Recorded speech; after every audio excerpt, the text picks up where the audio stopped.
How's it going, guys? How's it going? It's actually an exciting weekend for me. I'm graduating college tomorrow, and thank you. It's probably more happy that my parents aren't, considering $200,000 later. I'm pursuing a career where I'm going to be remembered for saying, don't forget to tip your bartenders and waitresses. My stepdad wrote that joke today. I'm in the car ride over here. So now for an awkward segue into how my show was supposed to start. I'm a Mexican-American. I'm dating a white girl now, and she's always pestering me to teach her more Spanish, teach her how to be more Latina. And, you know, I have a lot of pride in my heritage, so I thought this would be easy. But 6 months in, you know, she's 19 and she hasn't been pregnant once, so I'm failing. It's okay. But yeah, so I was talking to my friends about it. I was distraught. I was like, I'm failing my people. And they told me, like, well, maybe she just wants you to be more white, but I don't know how to get a job other than standing outside Home Depot, so that's not going to happen either. Oh, man. I have this theory about relationships. If you come home, guys, with flowers every couple weeks, that'll get you out of any trouble you could possibly get yourself into. And just bear with me, because one of two things is going to happen. The first one is you actually forgot something, and the reaction you'll get will hopefully be something like, oh my gosh, you remembered. I'm not angry anymore.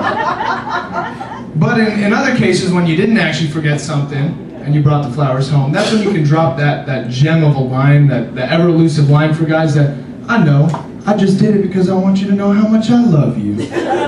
Now, ladies, guys are not that smart. If we ever start a conversation like that, check our phones, check our computers, track our cars, because we have a family in Michigan that we're not telling you about. Speaking of relationship drama, I came home a few weeks ago, my girlfriend's throwing all my stuff out the window, yelling at me. And in all fairness, she wasn't mad. We were just too cheap to reserve the freight elevator on move-in day. You'd be surprised how resilient HD TVs are from 30 feet. I'm glad you like that. So Ronnie was talking about his dad having trouble speaking English, and I think my dad can give him a run for his money, because my dad, fluent in English, fluent in Spanish, been here a long time, brilliant man, but I remember growing up, I would see when he learned a new word, and he still hadn't figured out when was the appropriate time to use it. So I want to share one with you, and bear in mind, in Spanish, to bother someone the word is molestar. So he comes home one day from work and he's like, I'm so sick of work.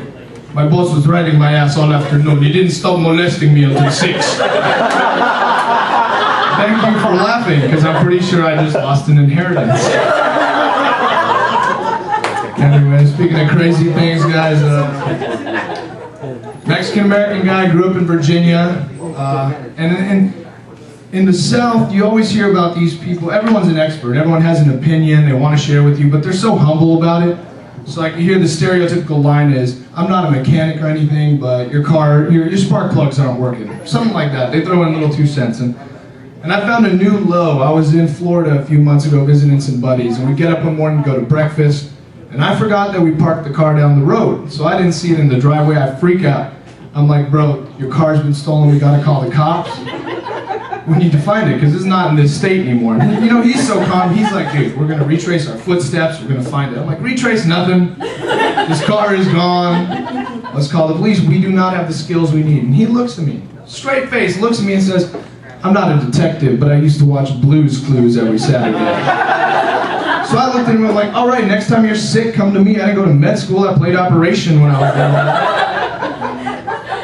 This man he told me in a span of 10 seconds how he wasn't a detective, and then he tried to sell me on his detective capabilities. It's like an architect telling me he sucked at Jenga when he was little. I'm not even trusting to build my house. Oh man, I want to share one last thing with you guys. Growing up in Virginia, I actually grew up next to the CIA headquarters, and made the mistake of, I don't know if that's a good thing. I made the mistake, I turned into it by accident one day, and before I could U-turn and get out, they already know what the joke is. This is my family here, and they're already laughing. So I get pulled over by the cop, peanut gallery, and It's like, you know, they make fun of me because I read Wikipedia articles while I'm watching a movie. So I always know what's going to happen, and they don't get it. Now I understand why they're confused. They know the joke before it happens. But anyway, back to the story. CIA headquarters. Make a U-turn, trying to get out quickly. Cop pulls me over, comes to my window, taps on it. He's like, "What are you doing in here, son?" It was like a scene from Deliverance, right? Like, I'm still shocked his partner didn't come with a banjo on the other side. But anyways, he checks my license, it all clears out, he comes back and he's like, "What you're doing is trespassing on federal property. It's a $500 fine, but I'm gonna let you go with a warning. I need to ask you a few questions and your answers are gonna dictate how we go from here. So the first question is, do you have any illegal knives or narcotics we should know about?" "No, sir, nothing." "How about any firearms?" "Nope."